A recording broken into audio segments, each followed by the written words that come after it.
वधू ने मांगे बच नहीं साथ, वधू ने मांगे बच नहीं साथ, वधू ने मांगे बच नहीं साथ।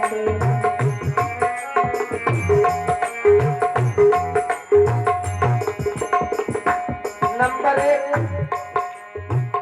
मुझे अन्नपूर्णा की पदवी देना मेरे नाथ,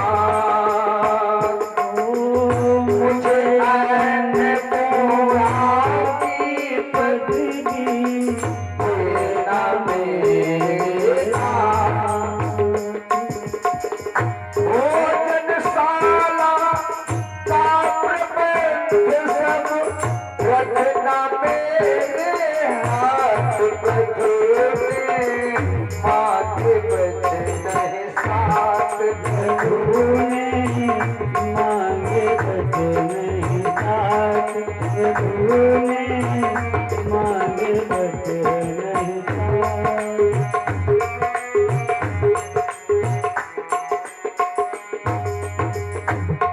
पहली संत कन्या ने क्या मांगा कि हे स्वामी मुझे अन्नपूर्णा की पदवी देना मेरे नाथ, मेरे घर में अन्न की कमी न हो, क्योंकि गृहस्थ आश्रम का धर्म है द्वार से अगर अतिथि निराश भूखा चला गया तो पौड़े नष्ट हो जाएंगे। अगर मेरे घर राशन नहीं होगा तो हम बना करके काम तू कर देंगे। अरे राशन पानी होना चाहिए, हमारे घर में अन्न की दरिद्रता ना हो। आपका काम है बाहर से कमा करके संयोजन करना, ये आपका काम है, और घर में जो राशन पानी उसको समय से बना करके सबको खिलाना मेरी जिम्मेदारी, ये प्रबंध मेरे हाथ होना चाहिए, ये जिम्मेदारी में मुझे चाहिए, ये सेवा का अवसर हमें मिले, भोजन रसोई का काम मुझे मेरे हाथ होना चाहिए। नंबर 1, और सुख दुख में दूसरी शर्त, सुख दुख में सहचरी बना कर लेना मेरी राह, सुख दुख में सहचरी बना कर लेना मेरी राह, प्यारा हो जाते हैं तब जब, प्यारा हो जाते हैं तब जब एक एक मिल जाए, वधू ने मांगे बच नहीं साथ, वधू ने मांगे बच नहीं साथ, वधू ने मांगे बच नहीं साथ। कहा सुख में और दुख में हम तुम्हारा सहचरी बनोगे, आपका साथ दोगे। सहचरी का मतलब सहचर, चर माने चलना, सह माने साथ साथ, दुख में भी तुम्हारे साथ चलोगे और सुख में भी तुम्हारे साथ हम बराबर चलोगे। और कभी कभी ऐसा होता है दुख में तो लोग साथी ढूंढते हैं, सुख में कहते हैं अच्छा तुम अपना,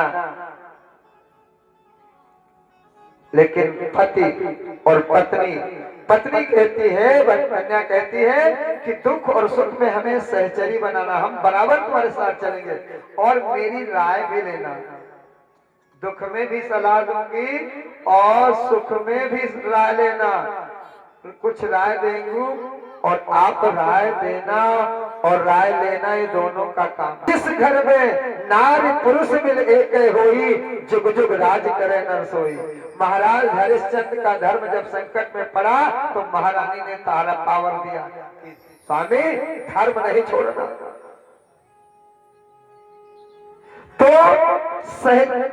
ये दूसरी शर्त है कि पति पत्नी का दोनों का पावर बराबर में है और दोनों एक दूसरे को सलाह दे सकते हैं। अगर पति कुछ दिशा गलत हो रही तो पत्नी का कहना मानना चाहिए, अगर पत्नी गलत जा रही तो पति कुछ कहे तो पत्नी को माना, दोनों को यानी सलाह देने का अधिकार सही चाहिए। और मेरी देख रेख तीसरी शर्त है, मेरी देख रेख में रखना धन संपत्ति आगार, यानी मेरी देख रेख में धन संपत्ति जो है हमारे घर की हमारी देख रेख में होना चाहिए। ऐसा नहीं कि हमको पता ही न चले कि कितना आया कितना जा रहा। अरे भाई आप बाहर काम करते, मैं भी घर में काम करती हूँ, तो इसलिए हमको ये पता होना चाहिए इतनी आमदनी हुई, खर्च ये हो रहा तो कहाँ जा रहा। ऐसा तो नहीं जुआ में जा रहा। अगर ये गलत है तो ये नहीं, ये नियम का उल्लंघन नहीं होना। मेरी देख रेख में रखना, धन संपत्ति आगार और सारे आय व्यय का हो मेरी सम्मति के अनुसार। आय जो है और व्यय क्या हो रहा है तो मेरी सम्मति के अनुसार होने को मत कहें कि हमको सम्मत निसद बुद्धि, सम्मत माने बराबर मैं सलाह दूंगी और मेरी देख रेख में कार्य होगा। चौथी शर्त क्या है? अर्धांगनी समझना मुझको मेरे प्राणाधार, अर्धांगिनी समझना मुझको मेरे प्राणाधार, और के आगे मत करना, और के आगे मत करना, उसका व्यवहार मांग बचन मांगे बचन साथ, बधू ने मांगे बचन साथ।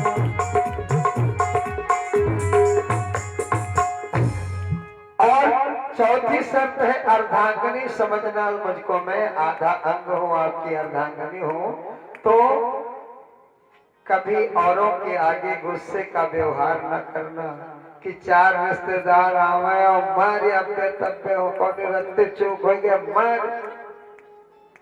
अरे अपमान अगर पत्नी को चार लोगों के सामने फटकारोगे, डांटोगे, भला बुरा कहोगे तो क्या तुम्हारा अपमान नहीं होगा? ये न्याय नहीं कहता है कि मान लो करने वाले से चूक हो सकती है, उसको अकेले में समझा दो, वो बात को स्वीकार कर लेगा और फिर गलती नहीं करेगा। लेकिन चार लोगों के सामने फजीहत करोगे तो क्या तुम्हारा मान बढ़ेगा? इसलिए अगर मेरा अपमान तो तुम्हारा अपमान भी होगा। इसलिए अर्धांगनी समझना मुझको मेरे प्राण आधार, औरों के आगे मत करना गुस्से का व्यवहार। चार लोगों के सामने कोई गलती हो जाए तो मुझे अकेले में पसंद। और पांचवी शर्त, घर का आंगन रहे न खाली गोधन से भरता। हमारे घर का आंगन कभी गोधन से खाली न हो, दूध दही हमारे घर में होना चाहिए, क्योंकि गृहस्थी का अगर धर्म निभाना है, गृहस्थ एक आश्रम है, हमारे गृहस्थ आश्रम में जो भूखा प्यासा आएगा उसको हम सुरक्षित भोजन का प्रबंध देना है। तो और छठी शर्त है रीत अनुकूल धर्म का करना, कभी नियम नहीं भंग, रीत अनुकूल धर्म पर चलना और नियमों का उल्लंघन न हो। और तीर्थ यज्ञ दानादि कार्य में रखना मुझको संग।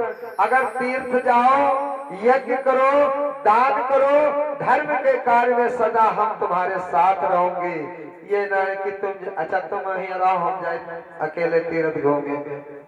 दान करना है, तीर्थ करना है, हम तुम्हारे साथ बराबर हाथ बटाएंगे। सातवीं शर्त, लोक और परलोक सुधरना, यानी लोक भी बनाना है और परलोक भी बनाना है।